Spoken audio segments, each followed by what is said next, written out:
Salutations, la voilà. Comme tous les ans, après avoir pris du recul sur les nouveaux iPhones, sur la nouvelle gamme présentée, et après avoir utilisé bien sûr pas mal les anciens, après avoir fait sur plusieurs temps un comparatif des différents modèles, et après avoir mangé une bonne grosse paella, oui je fais ça à chaque fois, voici la vidéo finale de conclusion. Quel iPhone choisir édition 2021, oui 2021-2022. Il reste cependant encore mon test de l'iPhone 13 Pro qui va arriver très prochainement et que je mettrai sans souci dans la description de cette vidéo, si j'y pense, ouais, du coup pas sans souci. Donc dans cette vidéo, je vais vous aider à faire votre choix en fonction de plusieurs critères, plusieurs facteurs qui peuvent vous aider à vous diriger vers tel ou tel modèle. Alors vous voulez un nouvel iPhone ou tout simplement votre premier iPhone, mais vous ne savez absolument pas quel modèle choisir cette année, lequel est intéressant. Prenez un papier et un crayon, ou votre mémoire, ou alors sollicitez quelqu'un qui écrira pour vous parce qu'il n'a que ça à faire. Bref, on y va. Comme je vous le disais au début de la vidéo, si vous hésitez entre deux modèles, mais vraiment deux modèles particuliers, il est très probable que j'ai fait le comparatif. Je les glisse tous dans la description, ça sera beaucoup plus précis pour vous. Je vais essayer de mettre même ceux que j'ai fait depuis le début de la chaîne. Après, bien sûr, les tarifs auront changé d'ici là, hein, les tarifs ont même déjà changé, mais le fond de la vidéo reste à peu près le même, donc ça devrait vous aider quand même. Ici, je vais aborder les choses de manière beaucoup plus globale. Déjà, on va commencer par quelque chose de très simple, qui va peut-être faire fuir quelques personnes de cette vidéo, mais tant mieux, ça veut dire que ça aura marché. Si vous hésitez aujourd'hui entre un smartphone Android et un iPhone aux alentours des 300 €, franchement, vous pourrez trouver un smartphone Android tout neuf à ce prix-là et peut-être beaucoup plus efficace. Donc, j'ai tendance à vous conseiller de prendre un smartphone Android aux alentours de ce tarif. Après, il y a quelques exceptions. Si vous êtes attiré par l'écosystème d'Apple, si vous avez même d'autres produits Apple, un iPad, un Mac, des AirPods, si vous envisagez de prendre tout ça ou de vous constituer un écosystème, un iPhone sera, oui, quand même un meilleur choix pour vous, c'est sûr. Parce que oui, même si des iPhones peuvent paraître anciens, ils ont quand même une grosse plus-value par l'écosystème. Je pense que c'est d'ailleurs l'une des raisons qui fait que ça décode peu. Il y a d'autres raisons que je vais aborder après. Alors,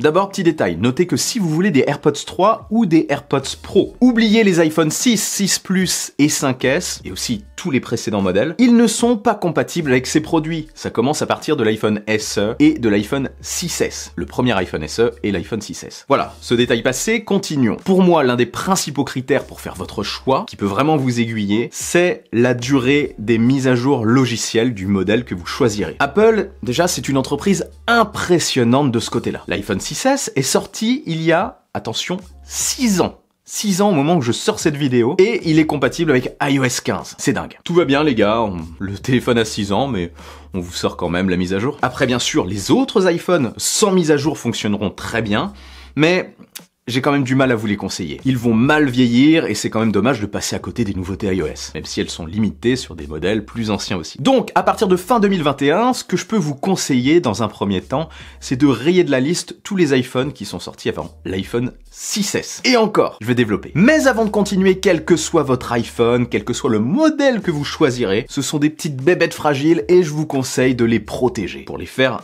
durer dans le temps, parce que ça coûte cher aussi. Ça tombe bien parce que les amis de chez RhinoShield, partenaires de la chaîne de longue date, merci à eux, merci de soutenir mon travail, eh bien ils proposent toutes sortes de choses, comme vous le savez, ça va de la protection d'écran anti-choc, vous savez la fameuse avec les coups de marteau là, sur les nouveaux, elle est quasiment invisible, je trouve ça génial, jusqu'aux coques de protection en tout genre les Mode NX, les Solid Suit, les Crash Guard, il y en a pour tous les goûts, en plus les personnalisations sont incroyables, hein, on a vraiment le choix, de la coque de type bumper à celle qui protégera le dos de l'appareil, et ce qui est très intéressant aussi, c'est qu'ils font énormément de collabs, de plus en plus de collabs. Du coup, il y a beaucoup de personnalisation. Un nombre fou, ça va de vos animés favoris, vous avez même maintenant jusqu'à du Dragon Ball et autres. Il y a notamment la collection Marvel qui est arrivée. C'est vraiment stylé, ça les amis. Et aussi Star Wars, vous savez que j'affectionne particulièrement cette franchise. Vous avez donc des coques Star Wars, dont j'adore l'univers, mais vous avez de tout. Il y a aussi les coques Disney, Mickey qui sont arrivées, les coques Pixar qui sont arrivées aussi. Il y avait déjà juste avant Harry Potter. Non, franchement, la liste est trop longue pour toutes les citer, Rick and Morty, etc. Enfin, j'arrête. Difficile vraiment de ne pas trouver votre bonheur. Et il existe aussi la variante de ces personnalisations pour notamment protéger vos AirPods. Donc, l'embarras du choix. Il y a aussi des coques Apple Watch, etc., des accessoires, enfin...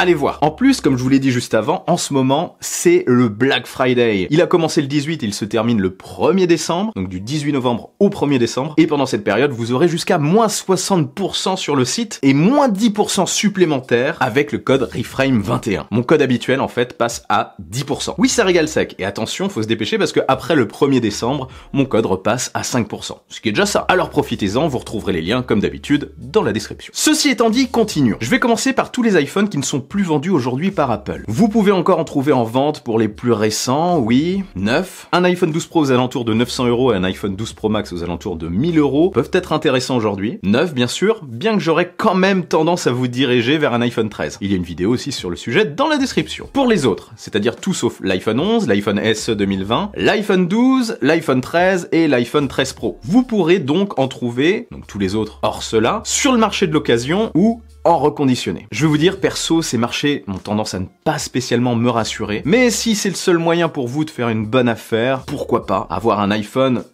sans trop vous ruiner, quoi. En plus, c'est un peu plus écolo comme solution, c'est sûr. Si vous optez pour ça, je vais quand même vous donner quelques petits conseils rapides. D'occasion, le b.a.-ba, c'est demander à essayer le produit. Ça serait dommage de tomber sur un iPhone qui est verrouillé et que vous ne pourrez pas utiliser. C'est une escroquerie classique, ça. Préférez aussi des produits sous garantie. Bon, c'est difficile pour les anciens modèles, mais c'est mieux quand même quand il y a une garantie. Évitez aussi les modèles qui semblent avoir subi des chocs, parce que même s'ils fonctionnent aujourd'hui, ça pourrait ne pas être le cas plus tard, si par exemple ils ont été dégradés à l'intérieur. La grosse difficulté aussi, et ce qu'on ne peut pas vérifier, c'est le problème de l'eau. Si un des iPhones a pris l'eau, mais vraiment bien, s'il se dégrade progressivement à l'intérieur, ça, vous ne pourrez pas le vérifier, ça se verra pas spécialement de l'extérieur. Donc là, franchement, je croise les doigts pour vous, pour ça, c'est tout ce que je peux faire. Et la durée de vie de la batterie est aussi un critère à prendre en compte, si ça passe en dessous des 90%, des 85%, vous devrez peut-être changer la batterie. Ça peut être un bon moyen pour négocier aussi. Et pour ce qui est du reconditionné, je ne peux que vous conseiller de passer par des enseignes reconnues, des sites de reconditionné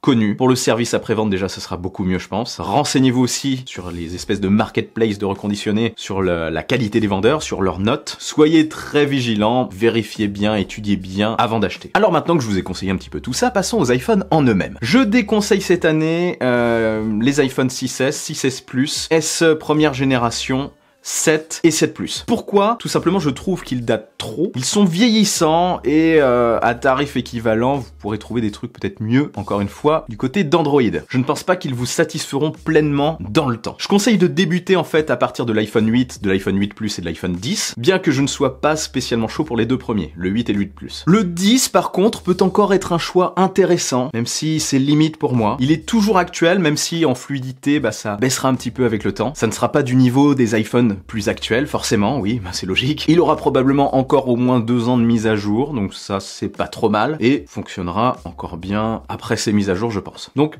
ça passe quand même. Les iPhone 10R, 10S et 10S Max peuvent être des modèles intéressants, en tout cas s'ils sont vendus à un tarif aux alentours de 250-350 € suivant le modèle. J'ai quand même un peu de mal à vous conseiller aujourd'hui l'iPhone 10R, que je considère comme l'iPhone 11 d'ailleurs, dont je vous parle un peu après dans la vidéo, comme un modèle un peu de transition pour Apple, notamment à cause de son écran LCD. Bien que super calibré, ça fait quand même assez triste mine en 2021-2022. On est vraiment passé à l'OLED à peu près partout. L'iPhone 11, quant à lui, peut vous satisfaire, bien que comme l'iPhone 10R, comme je vous l'ai dit, j'ai du mal à le conseiller pleinement, ouvertement. Je le mets de côté, même si c'est un bon iPhone qui pourrait quand même vous satisfaire, notamment si vous avez tout l'écosystème Apple. Et si vous voulez un ancien modèle, ancien design pas trop cher, vous avez toujours l'iPhone SE 2020. Il reprend le design de l'iPhone 8 et précédent, donc c'est un petit peu daté, oui, mais il reste compact, pas trop cher, et il fera le job un beau moment parce qu'il a le processeur A13 qu'on retrouverait sur la gamme d'iPhone 11, iPhone 11 Pro et 11 Pro Max. Ça carbure sec, comme on dit, dans le Minnesota. Son gros défaut est celui de tous les modèles sortis avant 2020, l'absence de 5G. Oui, les forfaits ne vont faire que se déployer, ça va faire que se déployer de plus en plus, et vous n'aurez pas accès à cette technologie du coup avec la 4G pendant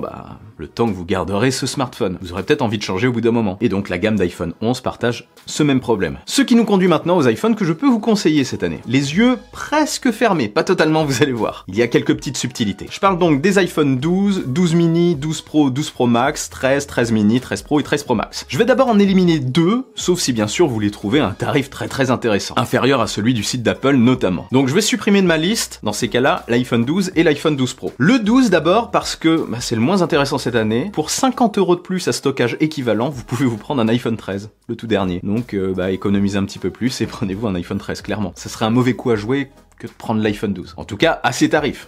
S'il est moins cher, oui, ça peut être intéressant. Et pourquoi le 12 Pro, du coup? Pourquoi le 12 Pro aussi? Parce que j'aurais tendance à vous conseiller quand même l'iPhone 13 à la place du 12 Pro, à tarif équivalent. Il est même un peu moins cher. Et je trouve que ça vaut vraiment le coup. Je glisse une vidéo dans la description sur le sujet, j'en ai vraiment parlé. Pour moi, il vaut mieux prendre, je pense, un 13 que le 12 Pro. Après, il y a quelques petites subtilités, je vous laisse aller voir. Donc, les iPhones les plus intéressants cette année, si on retire le 12 et le 12 Pro, eh bien, ce sont les iPhone 12 mini, l'iPhone 13, l'iPhone 13 mini, l'iPhone 13 Pro et l'iPhone 13 Pro Max. Et l'iPhone 12 Pro Max, tiens, je l'oubliais aussi. Prenez-les, les yeux fermés. Par contre, je vous conseille de les prendre en 128 Go minimum de stockage. Les apps sont désormais plutôt lourdes, il y a désormais des gros jeux sur iOS, les vidéos sont beaucoup plus qualitatives qu'avant, mais sont aussi beaucoup plus lourdes qu'avant, donc ça prend de la place tout ça. Je ne conseille en fait le 64 Go de stockage que pour ceux qui utilisent leur iPhone de manière plus basique pour faire des photos avec quelques applications, qui ne jouent pas et qui ne filment pas. Ou alors il faut avoir du stockage dans le cloud. Enfin vous pouvez jouer, mais bon, les gros jeux ça prend de la place. Si vous faites un peu plus, dirigez-vous vers le 128 Go de stockage. Ça permet d'être tranquille sans se demander tout le temps si